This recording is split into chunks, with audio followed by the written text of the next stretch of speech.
ರಾಜ್ಯ ರಾಜಕೀಯದಲ್ಲಿ ಜಾತಿ ಗಣತಿ ಜ್ವಾಲಾಮುಖಿ, ಪರ ವಿರೋಧದ ನಡುವೆ ಇಂದು ಸಂಪುಟ ಸಭೆ, ಸಿಎಂ ಸಿದ್ದರಾಮಯ್ಯಗೆ ಪ್ರಬಲ ಸಮುದಾಯ ಸವಾಲ್.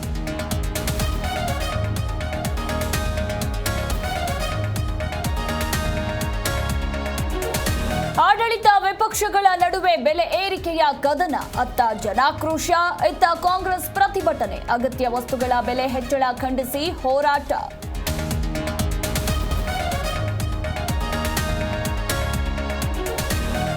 ರಾಜ್ಯಾಧ್ಯಕ್ಷರ ಆಯ್ಕೆ ಗೊಂದಲಕ್ಕೆ ಹೈ ಸರ್ಪ್ರೈಸ್, ವಿಜೇಂದ್ರ ಅಧ್ಯಕ್ಷಗಿರಿ ಖಾಲಿಯಾದ್ರೆ ಸೋಮಣ್ಣಗೆ ಪಟ್ಟ, ತಿಂಗಳಾಂತ್ಯದಲ್ಲಿ ಮಹತ್ತರ ಬೆಳವಣಿಗೆ ಸಾಧ್ಯತೆ.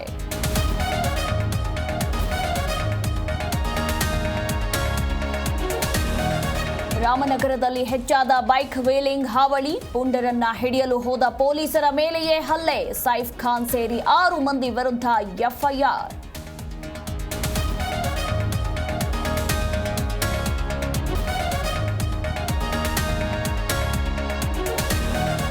ಡ್ರಗ್ಸ್ ಪೆಡ್ಲರ್ಗಳ ಹೆಡೆಮುರಿ ಕಟ್ಟಿದ ಮಂಡ್ಯ ಪೊಲೀಸ್, ಕೇರಳ ರಾಜ್ಯದ 3 ಆರೋಪಿಗಳು ಅರೆಸ್ಟ್, ಮಾಲ್ ಸಮೇತ ಸಿಕ್ಕಿಬಿದ್ದ ಖದೀಮರು.